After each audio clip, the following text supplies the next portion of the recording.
आप सभी का स्वागत है हमारे चैनल पर और आज के हिंदू एनालिसिस में। तो चलिए स्टार्ट करते हैं कि देखते हैं आज का हिंदू हमसे क्या कहता है। आज का हिंदू हमसे ये सब कहता है और इसमें हमारा सबसे पहला जो टॉपिक है दैट इज, अभी आपने देखा होगा, हाँ, सबसे पहले हैप्पी इंडिपेंडेंस डे आप सभी को, ठीक है। और अब हम देख लेते हैं कि हमने अभी जो हमारे फ्रंट पेज पे न्यूज़पेपर की हेडलाइन थी दैट इज कि हिमाचल प्रदेश में जो है लैंडस्लाइड हो गई है। लैंडस्लाइड किस वजह से हुई है, उसके क्या रीजंस है, तो मैंने उसके लिए प्रॉपर एक आंसर की तरह फ्रेम कर दिया है, क्योंकि अगर लॉन्ग क्वेश्चन में आ गया तो आप लोग को उसके रीजंस साथ में उसके सॉल्यूशंस पता रहने चाहिए। बेसिकली हिमाचल प्रदेश लैंडस्लाइड क्यों हुई है, क्योंकि और मतलब क्या होती है, तो मूवमेंट ऑफ रॉक्स जो होता है सरफेस का अपर सरफेस से लोअर सरफेस पे। फॉर एग्जांपल अगर इस तरीके से है तो यहाँ से कुछ पार्ट जो है ये रॉक का ये गिर के नीचे आ गया, तो दैट इज लैंडस्लाइड। और वो किस लिए होता है, ड्यू टू हैवी रेनफॉल हो जाए या फिर ह्यूमन एक्टिविटीज की वजह से। ये बेसिकली तीन मेन रीजन है, जियोलॉजी, मॉर्फोलॉजी और ह्यूमन एक्टिविटीज। जियोलॉजी क्या होता है, या तो आपकी रॉक का जो सरफेस है वही वीक है, वो स्ट्रॉन्ग नहीं है, उसमें पोर्स है, तो भी लैंडस्लाइड हो जाएगी। अगर मॉर्फोलॉजी, वहां की जो वेजिटेशन कवर है या फिर जो सॉइल है वो इतना ज्यादा स्ट्रॉन्ग नहीं है, लूजली जो है एसोसिएटेड है। और यहाँ की जो वेजिटेशन है वो ह्यूमन एक्टिविटीज की वजह से, माइनिंग कटिंग्स की वजह से लोगों ने डिस्ट्रॉय कर दी। और तीसरा तो human activity and climate change है ही।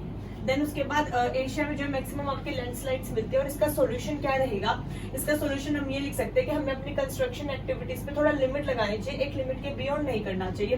हमें एग्रीकल्चर जो है अपनी वैलीज में जो लोग घर बसाते हैं, एग्रीकल्चरल एक्टिविटीज करते हैं, उनको थोड़ा रेगुलेट करना चाहिए up to a certain level, और हमें एफॉरेस्टेशन प्रोग्राम्स इंक्रीज करने चाहिए वहां पर। देन हमारे सेकंड न्यूज है जो हमारे साइंस एंड टेक के आर्टिकल सब्जेक्ट से आर्टिकल है, दैट इज आदित्य L1। हम सोलर मिशन करने जा रहे हैं। अभी हमने चंद्रयान 3 किया था, तो आदित्य L1 हम करेंगे सन के लिए, और इसमें 7 पेलोड्स होंगे, और ये हम अपना करेंगे PSLV से। आप मुझे कमेंट सेक्शन में बताना हमें जो चंद्रयान 3 किया था वो किससे किया था। मैं ऑप्शंस में दे देती हूँ, GSLV Mark 2 मतलब जनरेशन 2 या GSLV Mark 3 जनरेशन 3 से।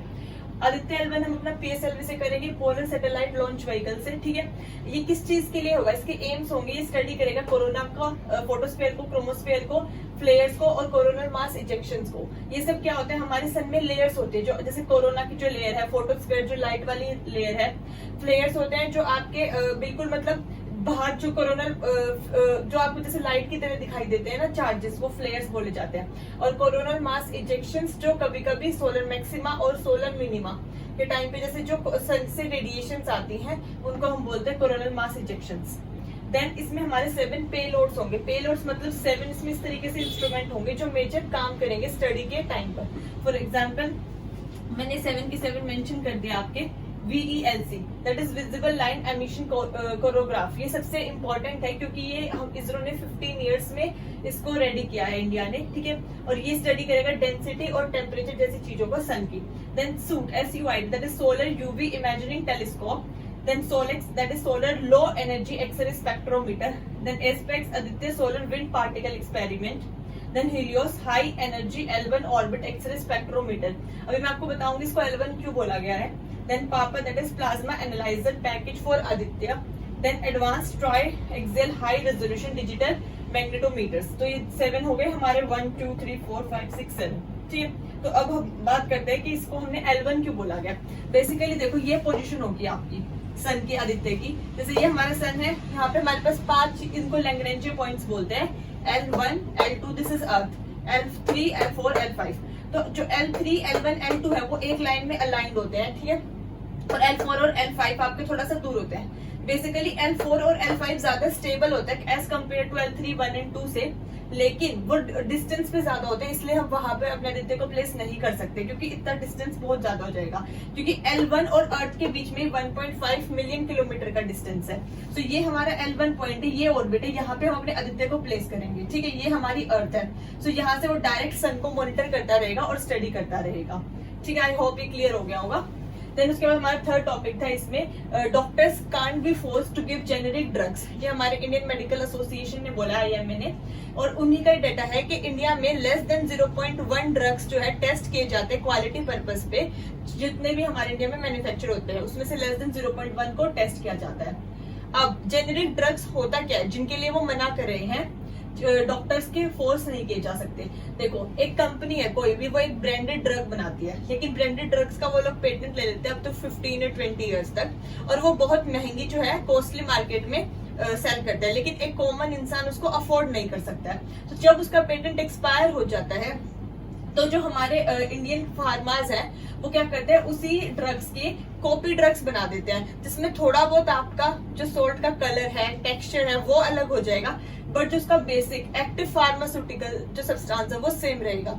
हमारे पास दो तरीके के सब्सटेंस होते हैं एक ड्रग में, एक एक्टिव फार्मास्यूटिकल होता है और एक इनएक्टिव होता है। तो जो इनएक्टिव इंग्रेडिएंट है उसको वो डिफर कर देते हैं, जैसे कलर से कोई फर्क नहीं पड़ेगा, एक मेडिसिन पिंक है या ब्लू है, ठीक है, तो थोड़ा बहुत उन्होंने कलर डाल के एडल्ट्रेंट डाल के चेंज कर दिया, बट जो उसकी मेन सोल्ट है वो सेम रहनी चाहिए, दैट इज एक्टिव फार्मास्यूटिकल, तो वो सेम रहेगी। तो दैट इज वाई वो उनको हम जेनेरिक ड्रग्स बोलते हैं, ठीक है। देन उसके बाद हमारा फोर्थ इसमें हिंदू में जो मुझे इंपॉर्टेंट आर्टिकल लगा, दैट इज हमारे अभी आज 15 अगस्त है, तो उसमें 4 कीर्ति चक्र, 11 शौर्य चक्र ये हमारे अनाउंस किए गए हैं। अब हम इनमें देख लेते हैं कि क्या डिफरेंस होता है और ये कब कब किन किन को दिए जाते हैं। तो बेसिकली हमारे पास 2 तरीके के चक्र हैं, वॉर टाइम और पीस टाइम। अवार्ड्स आप इन्हें गैलेंट्री अवार्ड्स बोल सकते हैं। वॉर टाइम में हमारे पास 3 है, परमवीर चक्र, महावीर चक्र और वीर चक्र।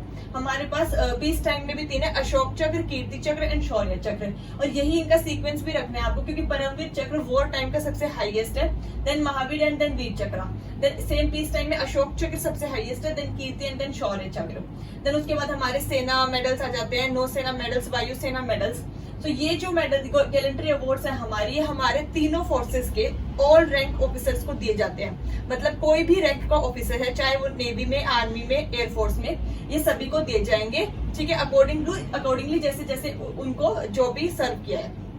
देन उसके बाद हमारा नेक्स्ट आर्टिकल था जो मुझे इंपॉर्टेंट लगा कि अभी रिटेल इन्फ्लेशन बढ़ गई है 4.87 से 7.44, बट आपको इतना ही बस पढ़ के नहीं छोड़ देना है, क्योंकि आपको पता होना चाहिए बैकग्राउंड भी, जैसे इन सब का हमने डिस्कस किया है कि रिटेल इन्फ्लेशन क्या होता है। सो बेसिकली जो इन्फ्लेशन है वो आपकी 2 टाइप की होती है, कॉस्ट पुश, जैसे कॉस्ट बढ़ने की वजह से आपकी इन्फ्लेशन बढ़ गई, और सप्लाई शॉक, सप्लाई कम होने की वजह से इन्फ्लेशन बढ़ गई।